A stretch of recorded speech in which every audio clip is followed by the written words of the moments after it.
आज का जो हमारा टॉपिक है वो डाउरी के ऊपर है। मीन्स कि आपका ये दहेज वगैरह जो शादी में लिया जाता है, दिया जाता है, इसमें क्या ये एक ऑफेंस है कि ये ऑफेंस नहीं है। तो आज हम डाउरी के ऊपर पूरी तरीके से एक डिटेल तरीके से डिस्कस करेंगे।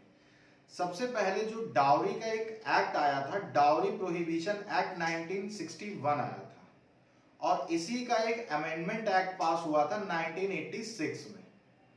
ठीक है। अच्छा, डाउरी को डिफाइन कैसे करते हैं? डाउरी जो है वो आपकी तरीके से वैल्यूएबल सिक्योरिटीज हैं जो दी जाती हैं और ली जाती हैं।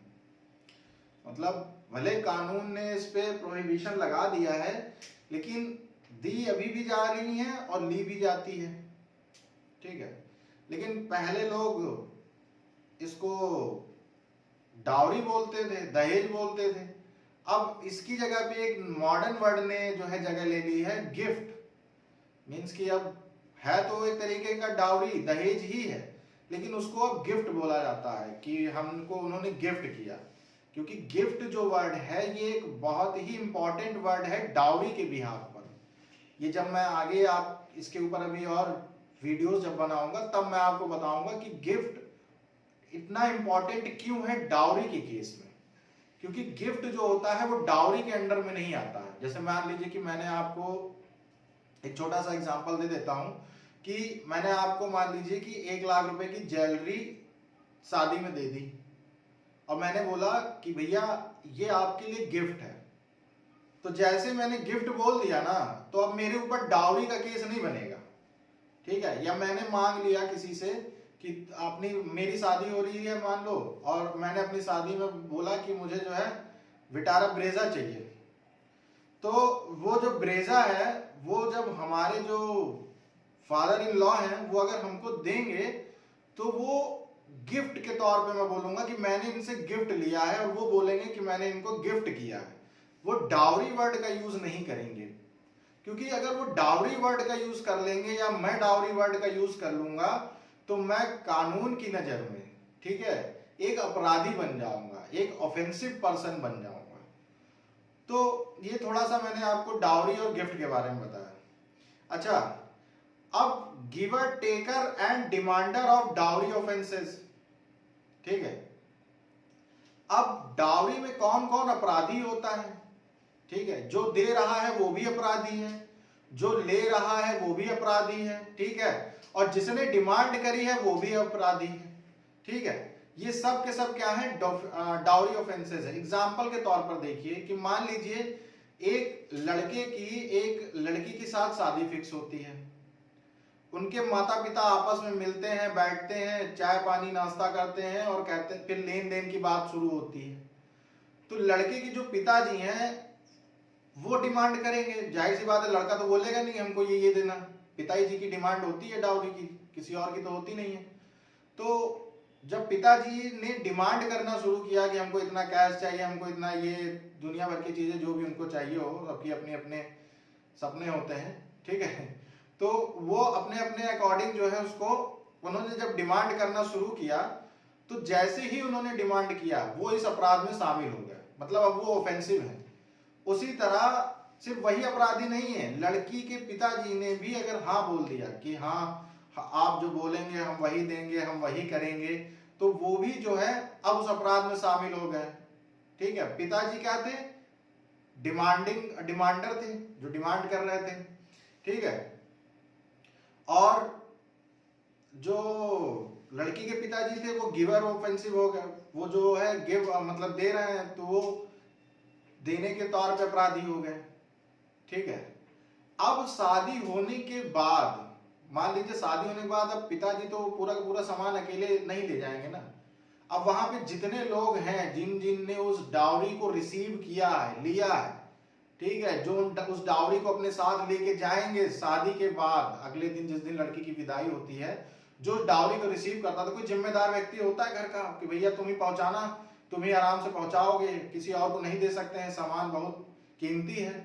तो जो उसका मान लो आपके रिश्तेदार में आपके मामा जी या जो कुछ भी आपका रिलेटिव जो आपको बहुत खास लगता है, भरोसेमंद है, जो उसको रिसीव करेगा, मतलब जो लेके जाएगा, अब वो भी डाउरी ऑफेंस में आ गया। ठीक है, तो ये तीन वर्ड थे जिसका मैंने आपको डाउरी के बिहाफ पर एक्सप्लेनेशन दिया अभी।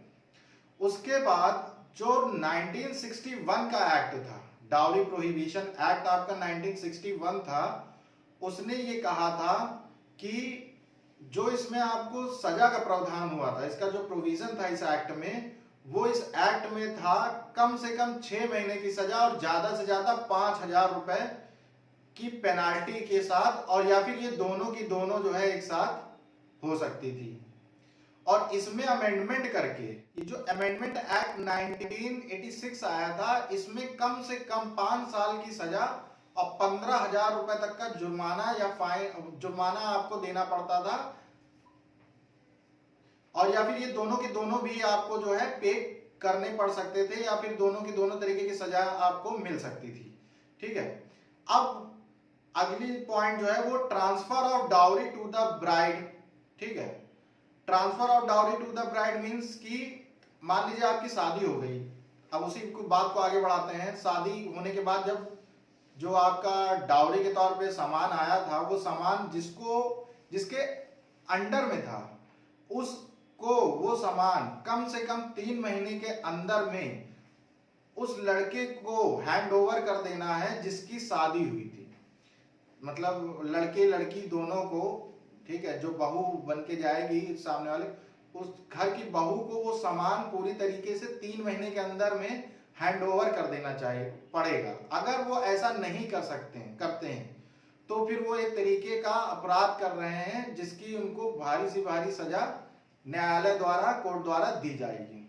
ठीक है, अच्छा, माइनर के केस में एक्सेप्शन ये रहेगा कि मान लीजिए कि ब्राइड जो है वो अगर माइनर है, उसकी उम्र अभी नहीं हुई है, मेजॉरिटी उसने अटेन नहीं की है, मतलब 18 वर्ष की आयु नहीं हुई है उस लड़की की जिसकी शादी हुई है, तो वो जो डाउरी का सामान होगा, जो उसको वैल्यूएबल सिक्योरिटी के तौर पे दी गई होगी, वो जब 18 वर्ष की आयु पूरा कर लेगी तब उसको वो सारा का सारा सामान उसको दे देना होगा।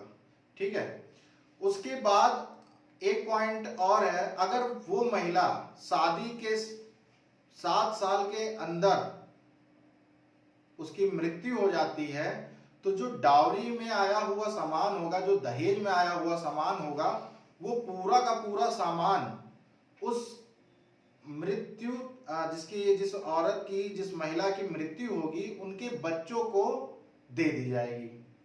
ठीक है, अच्छा, जो ये आपके डाउरी से रिलेटेड अभी तक जितने ऑफेंस थे, या किस तरीके से डाउरी को लिया जाता है, कौन कौन इसमें ऑफेंडर होता है, इन सब चीजों के हमने बारे में बात करी। अब हम बात करेंगे कि क्या डाउरी ऑफेंस कॉग्निजेबल है या नहीं है। कॉग्निजेबल मींस कि संज्ञेय अपराध, जिसमें जो है बिना कोर्ट के परमिशन के पुलिस कोई भी एक्शन नहीं ले सकती है, ये उस तरह के अपराध होते हैं कॉग्निजेबल ऑफेंस। मतलब मजिस्ट्रेट से परमिशन लेंगे तभी जो है क्या कहते हैं, पुलिस जाके उसमें कोई एक्शन लेगी, या कोई जो है क्या गिरफ्तारी कर सकती है, या इन्वेस्टिगेशन बिना जो है कोर्ट के, न्यायालय के इजाजत के बिना जो है वो अपना आगे का इन्वेस्टिगेशन नहीं कर सकता या अरेस्ट नहीं कर सकता। तो जो आपका ये डाउरी से रिलेटेड ऑफेंस है, ये कॉग्निजेबल ऑफेंस में कहीं ना कहीं आता है। मतलब इसमें पूरी तरह से नहीं बोल सकते हैं आप, लेकिन इस कहीं ना कहीं कुछ हद तक ये कॉग्निजेबल ऑफेंस है। क्यों? क्योंकि जो यहां पर आपका प्लेंटिफ होगा, मतलब जिसने ये आरोप लगाया होगा कि ये जो है दहेज की मांग कर रहे हैं, ठीक है, वो प्लेंटिफ जब तक पुलिस के पास जाएगा नहीं, अपनी एफआईआर नहीं लॉन्च कराएगा वहां पर, तब तक जो है वो आगे तो एक्शन लिया नहीं जा सकता। अच्छा, आगे एक्शन लेने के लिए पुलिस को जो है न्यायालय जाना पड़ेगा, वहां मजिस्ट्रेट से परमिशन लेनी पड़ेगी। अच्छा, पुलिस को परमिशन जो देगा वो क्लास फर्स्ट का मजिस्ट्रेट होगा। मतलब जो ऑर्डर देगा आपको वो क्लास फर्स्ट मजिस्ट्रेट देगा, या फिर आप ये बोल लीजिए मेट्रोपॉलिटन मजिस्ट्रेट परमिशन देगा आगे की इन्वेस्टिगेशन को बढ़ाने के लिए। ठीक, और अब जो पूरी की पूरी डाउरी से रिलेटेड जो अपराध हुआ होगा उसका जो प्रोसीडिंग होगा, जो प्रोसीजर चलेगी, वो पूरी की पूरी जो प्रक्रिया होगी वो उसी मजिस्ट्रेट की कोर्ट में होगा, उसी मजिस्ट्रेट की कोर्ट में होगा और वही उसकी पूरी की पूरी प्रोसीडिंग को देखेंगे। ठीक है, उस पुलिस रिपोर्ट के बिहाफ पर जो पुलिस वहां पे फाइल करेगी, ठीक है, जो रिपोर्ट वो लगाएगी। ठीक है, अच्छा, पहले ये प्रावधान था कि अगर अपराध होने के 1 साल के अंदर इसकी सूचना अगर न्यायालय को या पुलिस को नहीं दी जाती है तो इसकी जो है जो प्रोसीडिंग थी वो नहीं चल सकती थी, नहीं बढ़ मतलब जो न्यायालय था वो किसी भी तरह का कॉग्निजेंस इसमें नहीं लेता, इसमें जो है कोई भी रुचि वो नहीं दिखाएगा, मतलब न्यायालय फिर जिम्मेदार नहीं होगा अगर आप 1 साल के अंदर जो है इसकी रिपोर्ट नहीं देते हैं। लेकिन जो डाउरी प्रोहिबिशन एक्ट था उसके अंडर में जो है थोड़ा सा इसमें अमेंडमेंट किया गया कि भाई अगर ऐसा भी तो हो सकता है कि जिस लड़की को या जिस उसके माता पिता को मार पीट कर उस पर जबरदस्ती फोर्स के थ्रू उसको रोका जाए कि नहीं तुम रिपोर्ट नहीं फाइल करना, तो इन सब बातों को ध्यान में रखते हुए बाद में ये बार जो था 1 साल वाला इसको हटा दिया गया था पूरी तरीके से। अच्छा, अभी जो डाउरी प्रोहिबिशन एक्ट था, इस डाउरी प्रोहिबिशन एक्ट में आपका डाउरी प्रोहिबिशन एक्ट में अब जरूरत थी कि कोई ऐसे ऑफिसर को अपॉइंट किया जाए, जैसे कि 1961 के एक्ट में ऐसा कोई ऑफिसर नहीं था कि मतलब अपॉइंट किया जाए, वो मतलब लोगों को समझाएं कि डाउरी नहीं होनी चाहिए या उनके बिहाफ पर एक्शन लें, लोगों से बातचीत करें, उनकी जानकारी लें। ठीक है, तो ऐसा कोई भी जो है कोई भी एक्ट या कोई भी ऑफिसर नहीं अपॉइंट किया जाता था। ठीक, लेकिन जो 1986 का एक्ट आया था, अमेंडमेंट एक्ट जो आया था आपका डाउरी प्रोहिबिशन एक्ट 1986, ये जो है इसमें सेक्शन 8B में ऐसे ऑफिसर को मेंशन किया गया है जो इस डाउरी से रिलेटेड केसेस में इन्वॉल्व होगा, मतलब उन ऑफिसर्स के बारे में बताया गया है जो इसमें इन्वॉल्व होगा और ये स्टेट गवर्नमेंट के अंडर में काम करेंगे, मतलब राज्य सरकार के अंडर में ये काम करते हुए अपनी ड्यूटी को पूरी तरह से निभाएंगे। तो आई होप कि आपको डाउरी के बारे में, उसके ऑफेंसेस के बारे में ये कॉग्निजेबल है या नहीं है, इन सब चीजों के बारे में बहुत ही अच्छे तरीके से हर पॉइंट क्लियर हो गया होगा। Thank you so much.